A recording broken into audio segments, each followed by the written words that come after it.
Hello and welcome to Talk D93, Community Consolidated School District 93's podcast hosted by me, Superintendent Dr. David Hill.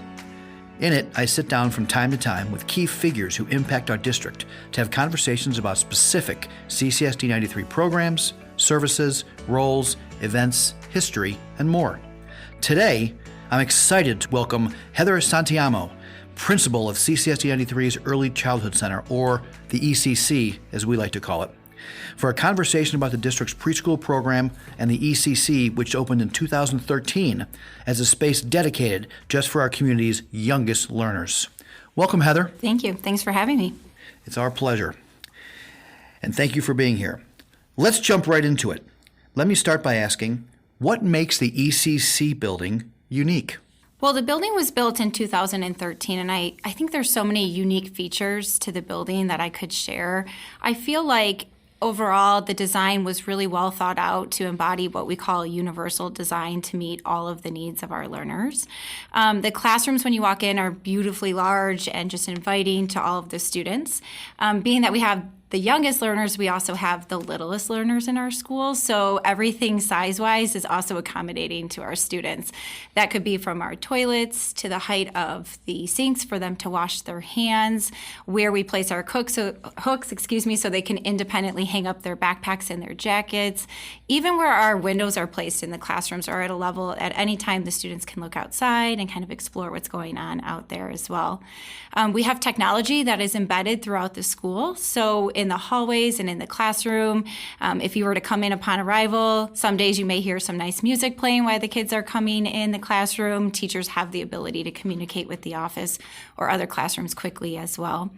Outdoors, we have a beautiful outdoor area that's fenced in for our students to have gross motor and movement opportunities throughout the day.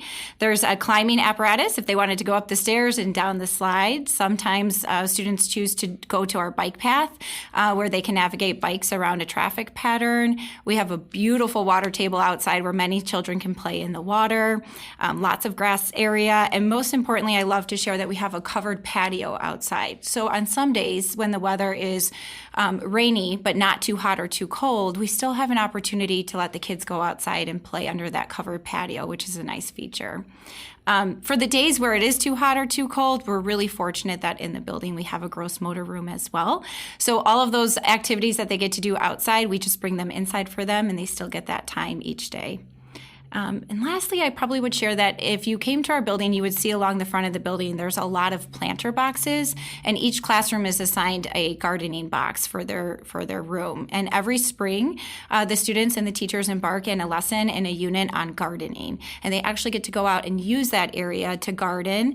And then over summer, we care for it. And in the fall, should it be something like a vegetable, they can come back and harvest that as well. Well, I can certainly sense your pride in the building. And as someone who is part of the design committee, I share that same kind of pride in that building. I think it's a fantastic facility.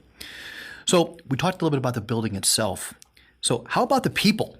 What sets the ECC staff apart from our other preschools in the area? Yeah, great question. So many things, but first and foremost, all of the classroom teachers are licensed teachers in early childhood education. Additionally, they are licensed for early childhood education, but they also have special education endorsements. So our classroom model is what we call blended. So we welcome some students who have special education needs and then a variety of students who do not. And so those teachers are able to really support all of the needs of the students that are within our building. We have student service providers, so this includes speech and language pathologists, occupational therapists, a school psychologist, a school social worker, all of which are also licensed. And so for those students who are identified to have special education needs, they can provide those services and therapies within the classroom setting, which is really the student's most natural environment to do so. We're fortunate that each classroom has one paraprofessional and one classroom teacher. So one thing I love to highlight is our ratios in our classroom. We have a maximum of 15 students in each of our classrooms, which is a lower ratio. So that really averages out to be about 1 to 7 students to one adult, and in some occasions 1 to 8 in the classrooms as well.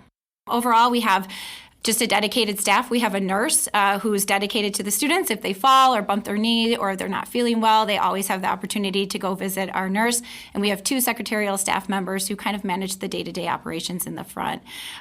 Overall, everybody there is just serving the same purpose to make sure that we're meeting the needs of all of our young student learners. Sounds like you have a wonderful, dedicated, and committed team over at the ECC. We do. As we think about our ECC students, as you mentioned, can you tell me and our listeners what a typical day looks like for them? Yeah, I'd love to. So we have a half-day model. So we have a group of students who come in the morning and a group of students who then come in the afternoon. And one of the things in the preschool that is very consistent is our daily schedule. We know between the ages of 3 and 5, providing that consistency and having our students know what's coming next is an important part of their day.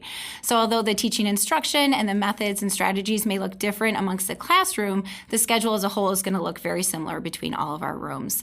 Upon arrival, you'll see all of our staff out and about greeting the students as they come into the building.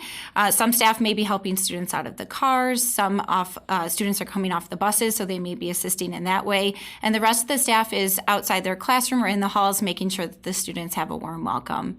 As they enter the classroom, all of the students start their day with what we call a large circle time. And this is an opportunity for our students to be able to greet their peers and their teachers in the morning. Traditionally, they'll have a hello song that they sing.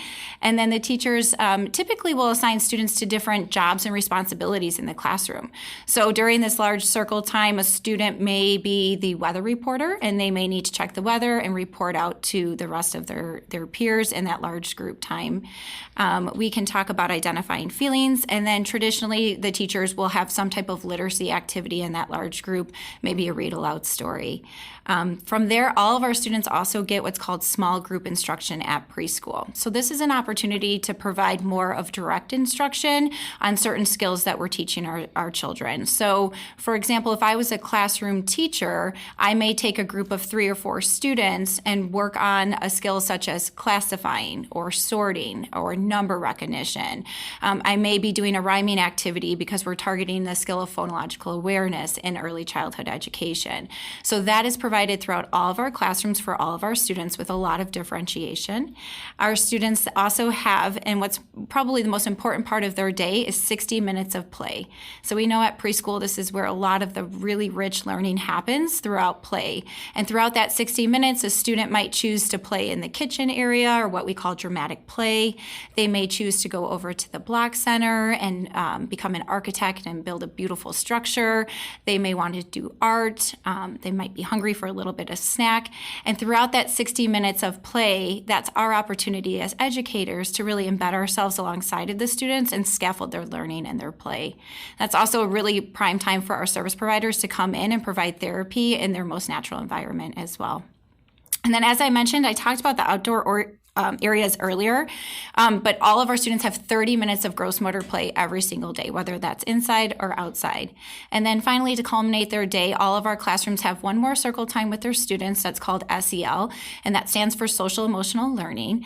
And in preschool, we're working and targeting how to not only appropriately identify our emotions, but when we have these big emotions, what do we do with them? And so at any given time, if you came in to see one of these circles, you may see an instructional lesson on second step.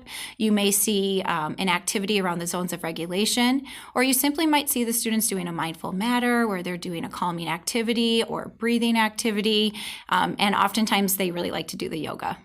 Well, it certainly sounds like our youngest learners have quite the structured, eventful half day when they're there. They do. It's honestly always a highlight of my day or week to stop by and see the ECC and see our little ones engaging in these types of activities. So for families considering the ECC, can you share some insight into the options for enrollment that are available to them? Sure. We have a couple different options for enrollment. First, if a student has been identified to have any type of special educational need, they are offered an opportunity to come to our preschool and get the preschool experience in addition to the services that they need for their needs. The second group of students that we would identify would be considered students that are most at risk. And so through a screening process at our school, we identify students who are at risk. And if they qualify for that program, we could support them with some financial assistance. Or if you're a member of our community and you were just looking to enroll your child into a preschool program, we do offer a 3-day, a 4-day, or a 5-day option.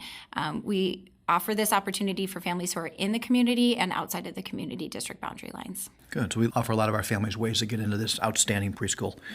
I know that our Board of Education has made it a priority to keep the ECC's tuition rates extremely competitive with other local preschool programs that may not be able to offer quite what the ECC does.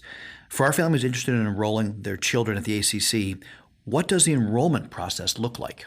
Yeah, so traditionally we're going to start this process in January. So we start our registration process in January for the following school year. So it's important for families to reach out either by phone or to check our website for information on dates for registration. We will hold a informational evening for our families in the community to come learn more about our program and all of the opportunities that we offer their child in January. So families should look for that as well on our website. And we do ask that all of our families, whether they're just seeking more information or looking to register, start with what we call an interest form. So there's two ways that we can help families get to that form. They can contact the school. Our phone number is 630-307-3750. Or they can go directly to our website, which is www.ccsd93.com/preschool. And when they get to our page on the bottom left side, there's a tab titled Registration. Should they click on that tab, the interest form will come up, and all we ask is that you complete that interest form and submit it, and then somebody from the school will directly reach out to the family to provide the information they're looking for or next steps in the registration process. Thank you. Heather, I want to thank you for joining me today to share a bit of insight about CCSD 93's Early Childhood Center. Thank you. Thank you for having me. Talk D93 listeners, please subscribe to Talk D93 on Apple Podcasts, Google Play, Spotify, or wherever you find your podcasts. And don't miss a thing from CCSD 93 by following us on Twitter, Instagram, Facebook, and YouTube. You can also find me on Twitter at drhilld93. Join us next time for more from CCSD 93. Thank you.